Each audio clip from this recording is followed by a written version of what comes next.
One to one ஆன்மீக நேயர்களுக்கு அன்பு வணக்கம். நம்ம சேனலில் தொடர்ந்து ஜோதிட விழிப்புணர்வு நிகழ்ச்சிகளை பார்த்துட்டு வரோம். அந்த வகையில் நாம் இன்றைக்கி பார்க்க போகிறது மருத்துவ படிப்புகள் யாருக்கு கைகூடும் அப்படிங்கிறத நம்ம பார்க்க போகிறோம். பொதுவாகவே பார்த்திங்கன்னா மருத்துவம் படிக்கிறதுங்கிறது மிகப்பெரிய அளவுக்கு எல்லாருக்குமே ஒரு பெரிய கனவாக தான் இருக்குது. என்ன தான் படிச்சிருந்தா கூட நீட் எக்ஸாம்லாம் பாஸ் பண்ணால் தான் மருத்துவத்தை படிக்க முடியும். ஆனால் மருத்துவம்னா நம்ம நேரடியாக எம்பிபிஎஸ்ஸை மட்டுமே பார்க்க வேண்டிய அவசியம் கிடையாது. சித்த மருத்துவம் இருக்குது, ஹோமியோபதி மருத்துவம் இருக்குது, மாற்று மருத்துவம் அப்படின்னு சொல்லக்கூடிய சித்த மருத்துவம், அப்புறம் அக்கு பஞ்சர், யுனானி, இந்த மாதிரி ஆயுர்வேதம், இப்படி பல மருத்துவங்கள் இருக்குது. இது மட்டுமே இல்லாமல் பேராமெடிக்கல் அப்படின்னு சொல்கிறோம்ல, மருந்தாளுநர்கள் படிக்கிறவங்க இருப்பாங்க, கண் மருத்துவம், பல் மருத்துவம், நர்சிங், இந்த மாதிரி மருத்துவத்துறையோட தொடர்புடைய நிறைய படிப்புகள் இருக்குது இல்லையா. இந்த படிப்புக்கு ஜாதக அமைப்பு எப்படி இருக்கும் அப்படிங்கிறத நம்ம மெயினாக பார்க்கணும். இதுக்கு முன்னாடி நம்ம பழங்கால ஜோதிட நூல்களிலே மருத்துவத்தை பற்றி நிறைய குறிப்புகள் இருக்குது.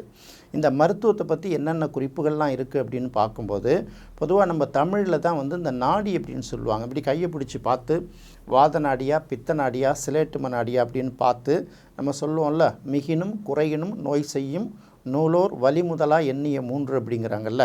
இந்த இடத்துல என்ன நாடியில் என்னென்ன ஏற்ற இறக்கம் இருக்குது, சமச்சீராக இருக்கா, எது குறைவாக இருக்குது, எது அதிகமாக இருக்குது, எந்த நாடியோட அந்த இயக்கம் குறைவாக இருந்தால் என்னென்ன மாதிரி நோய்கள் வரும், எந்தெந்த நாடியோட இயக்கம் அதிகமாக இருந்ததுன்னா என்னென்ன மாதிரி நோய்கள் வரும், இதை எப்படிலாம் கட்டுப்படுத்துறது, இதை சொல்கிறது நம்ம தமிழகத்தோட பாரம்பரிய மருத்துவம்.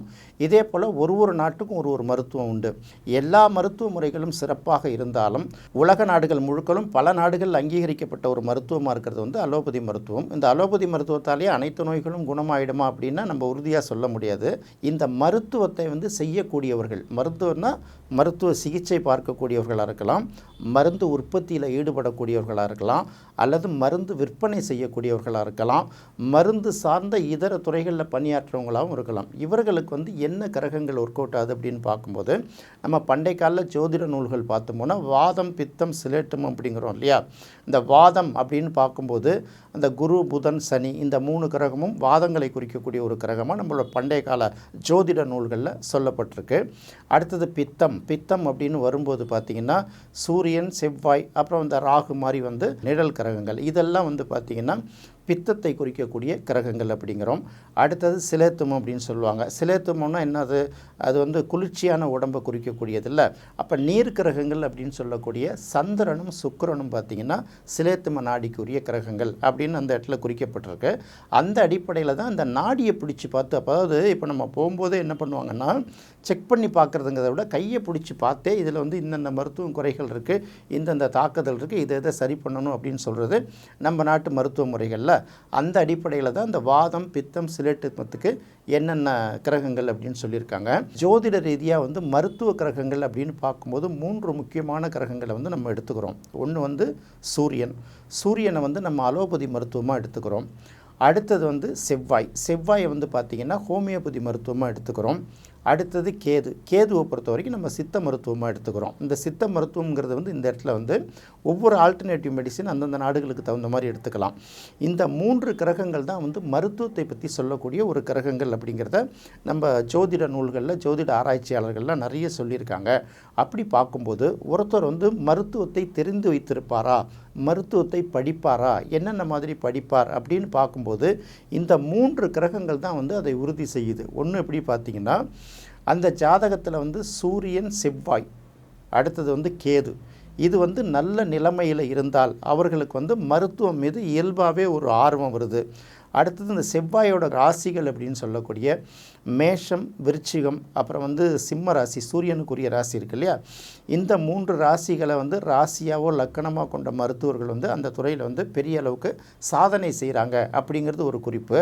அதுக்கு அடுத்தது பார்த்திங்கன்னா இப்போ 3 கிரகங்களுக்கும் ஒவ்வொரு கிரகங்களுக்கும் 3 நட்சத்திரங்கள் இருக்குது இல்லையா. கார்த்திகை, உத்திரம், உத்திராடம், இது 3 சூரியனுடைய நட்சத்திரம். அடுத்து செவ்வாயுடைய நட்சத்திரம் அப்படின்னு பார்க்கும்போது மிருகசீரிடம், சித்திரை, அவிட்டம், இது 3 செவ்வாய் கிரகத்துக்குரிய நட்சத்திரம். அடுத்து கேதுக்குரிய நட்சத்திரம் அப்படின்னு பார்க்கும்போது அஸ்வினி, மகம், மூலம், இந்த 9 நட்சத்திரங்கள் இருக்குது இல்லையா. இதுக்குள்ளார சூரியன், செவ்வாய் அல்லது கேது, இது 3 மாறி மாறி அமர்ந்திருந்தாலோ அல்லது இந்த நட்சத்திர சாரங்களில் இந்த கிரகங்கள் அமர்ந்திருந்தாலோ அவங்களுக்கு கண்டிப்பாக மருத்துவத்தை பற்றிய ஒரு நல்ல நாலேஜ் இருக்கும். குறைந்தபட்சம் நம்ம கிண்டல் பண்ணுற மாதிரி பாட்டி வைத்தியம்னு சொல்லுவாங்கள்ல, அந்த மாதிரி கை வைத்தியமாவது அவர்களுக்கு தெரிஞ்சிருக்கும் அப்படிங்கிறது ஒரு கருத்து. அடுத்தது சூரியனும் செவ்வாயும் சம்மந்தப்படுற பல இடங்களில் பார்த்திங்கன்னா நல்ல மருத்துவர்களை பார்க்க முடியுது. மருத்துவத்துறைக்கு வந்தாங்கன்னா அந்த சூரியனும் செவ்வாயும் சேர்ந்திருக்கக்கூடிய அந்த அமங்கல தோஷங்கிறதுக்கு ஒரு நிவர்த்தியாகவும் நம்ம இதை பார்க்க வேண்டியதாக இருக்குது. அப்படி பார்க்கும்போது மெயினாக சொல்லும்போது ஒரு ஜாதகத்தில் சூரியன், செவ்வாய், கேது இந்த 3 கிரகங்களின் அடிப்படையில் தான் அவங்களுக்கு மருத்துவத்தை படிப்பதற்கு வாய்ப்பு இருக்குது அப்படின்னு சொல்ல முடியும். மருத்துவத்தை அங்கீகரிக்கப்பட்ட மருத்துவ படிப்புன்னு வரும்போது இந்த இடத்துல என்ன பார்க்குறோம் அப்படின்னு கேட்டிங்கன்னா, இந்த 3 கிரகங்களுடைய நட்சத்திரங்கள், இந்த 9 நட்சத்திரங்களில் சூரியனுடைய நட்சத்திரத்தில் கேதுவோ அல்லது செவ்வாயோ இருக்கலாம், செவ்வாயோட நட்சத்திரத்தில் சூரியனோ அல்லது கேதுவோ இருக்கலாம், அடுத்தது கேதுவோட நட்சத்திரத்தில் சூரியனோ செவ்வாயோ இருக்கலாம். இதெல்லாம் இருந்ததுன்னா இது ஒரு என்ட்ரி டிக்கெட் மாதிரி. அதுக்கப்புறம் 4ஆம் இடம் மற்ற ஜாதக அமைப்புகளை பொறுத்து இவங்களுக்கு மருத்துவத்தில் என்ன மாதிரியான படிப்பு படிப்பாங்க. சூரியன் சனி சில இடங்களில் சம்மந்தப்படும் போது இந்த பல் மருத்துவத்தை கையில் எடுப்பாங்க, சில பேர் கண் மருத்துவத்தை கையில் எடுப்பாங்க. சந்திரனோட சம்மந்தப்படும் போது அப்புறம் இந்த இரத்த ஓட்டம் சம்மந்தமான சில விஷயங்கள் எடுப்பாங்க. இப்படியெல்லாம் ஒன்றுத்துக்கு தகுந்த மாதிரி அந்த சிறுநீரக மருத்துவம், சூரியனோட சம்மந்தப்படும் போது எலும்பு மருத்துவமும் வந்துடும். இந்த மாதிரி ஒரு மருத்துவமும் வர்றதுனால வாயு தொடர்பான மருத்துவம், சிறுநீரகம் தொடர்பான மருத்துவம், இந்த மாதிரி பல மருத்துவங்கள் உட்பிரிவுகள்லாம் இருக்குது. அதெல்லாம் ரொம்ப டீப்பாக போகணுன்னா நம்மளும் ஒரு தடையும் உட்காந்து நிறைய ஆராய்ச்சி பண்ண மாதிரி இருக்கும்.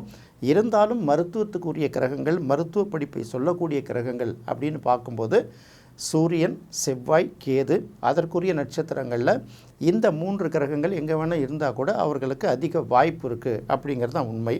அடுத்து பார்த்திங்கன்னா யாருக்கு எந்த நோய் வரும், எந்த மாதிரியான நோய் குணமாகுங்கிறதையும் நம்மளுடைய ஜோதிட நூல்களில், பழங்கால ஜோதிட நூல்களில் சொல்லப்பட்டிருக்கு. 6ஆம் அதிபதி நம்மளுடைய ராசி மண்டலத்தில் இந்த 12 ராசிகளில் எங்கே உட்காந்துருக்கோ, இப்போ மேஷம் தலைன்னு எடுத்திங்கன்னா மீனம் கால் இருக்கலாம், இந்த எந்த பகுதியில் இந்த 6ஆம் அதிபதி அமர்ந்திருக்குதோ அந்த இடம் தொடர்பான நோய்கள் வருவதற்கு வாய்ப்பு இருக்குது அப்படின்னு சொல்லிட்டு, இந்த நோயை எப்படி குணப்படுத்தலாம் அப்படின்னு பார்க்கும்போது அதுக்கும் நம்ம மருத்துவ நூல்கள் சில வழியை சொல்லியிருக்கு. அது எப்படி பார்க்கும்போது இந்த 6ஆம் அதிபதின்னு சொல்கிறோம்ல, 6ஆம் இடத்துக்கு உரிய கிரகம் எந்த இடத்துல உட்காந்துருக்குங்கிறத விட எந்த நட்சத்திரத்தோட சாரத்தில் உட்காந்துருக்குன்னு பார்க்கணும். இப்போ நம்ம 9 கிரகங்களுக்கும் 3 நட்சத்திரங்கள் இருக்கு இல்லையா, இதில் 6ஆம் அதிபதி எந்த நட்சத்திர சாரத்தில் உட்காந்துருக்குன்னு பார்க்கணும். அப்போ சூரியனுடைய நட்சத்திர சாரங்களில் உட்காந்துதுன்னா யுனானி மருத்துவம் மூலமாக அவங்களுக்கு குணமாகிறது வாய்ப்பு இருக்குது. சந்திரனோட நட்சத்திர சாரியத்தில் உட்காந்தாங்கன்னா அவங்களுக்கு சில மருத்துவ முறைகள் மூலமாக குணமாகிறதுக்கு வாய்ப்பு இருக்குது. இந்த மாதிரி 9 கிரகங்களுக்கும் தகுந்த மாதிரி அவங்களுக்கு எந்தெந்த மருத்துவம் குணமாகும் அப்படிங்கிறத அதை நம்ம ஏற்கனவே பல நிகழ்ச்சிகளில் சொன்னதுனால இதை பற்றி டீட்டெயிலாக சொல்ல வேண்டிய அவசியம் இல்லை அப்படின்னு நினைக்கிறேன். அடுத்தது பார்த்திங்கன்னா 6ஆம் இடத்துல ஏதாவது ஒரு பாவக்கிரகங்கள் இருந்தாலோ, 6ஆம் இடத்துல இருக்கக்கூடிய பாவக்கிரகங்கள்ங்கிறது நம்ம எதை சொல்கிறோம் அப்படின்னு கேட்டிங்கன்னா, சூரியன், செவ்வாய், சனி, ராகு, கேது போன்ற பாவக்கிரகங்கள் இருந்தால் அவர்களுக்கு எந்த மாதிரியான நோய் வந்தாலும் அந்த நோயை கட்டுப்படுத்தக்கூடிய அந்த ஆற்றல் அவர்களுக்கு இயற்கையாகவே இருக்கும். நோய் இருந்தால் கூட அது கட்டுக்குள் அடங்கி இருக்கும். நோய் அவர்களை மீறி வெளியில் போகாது அப்படிங்கிறது ஒரு சிறப்பு. அடுத்தது 6ஆம் இடத்தை ஏதாவது ஒரு பாவக்கிரகங்கள் பார்வை செய்தாலும் எடுக்கணும். அப்போ 6ஆம் இடத்தை செவ்வாய் பார்க்கலாம், சூரியன் பார்க்கலாம், அதே போல் சனி பார்க்கலாம், ராகு கேதுக்கள் பார்க்கலாம். இப்படி ஏதாவது பார்வை செய்திருந்தாலும் அவர்களுக்கு நோய் பெரிய அளவுக்கு தாக்காது அப்படிங்கிறத நம்ம இந்த இடத்துல தெரிஞ்சுக்கிறோம். ஸோ மருத்துவம் அப்படிங்கிறத பார்க்கும்போது ஜோதிட ரீதியாக நம்ம பல்வேறு விதமான குறிப்புகளை தொடர்ந்து பார்த்துட்ருக்கோம். மருத்துவ கல்வின்னு வரும்போது அவர்களுக்கு இந்த ஜாதகத்தில் சூரியன், செவ்வாய், கேது இந்த அமைப்பு எப்படி இருக்குது, அது எந்த நட்சத்திர சாரங்கள் இருக்குங்கிறத பார்த்து முடிவு பண்ணலாம். என்ன நேயர்களே, இந்த நிகழ்ச்சி உங்களுக்கு ரொம்ப பிடிச்சிருக்குன்னு நினைக்கிறேன். மீண்டும் மற்றொரு சுவையான நிகழ்ச்சியில் சந்திக்கலாம். நன்றி, வணக்கம்.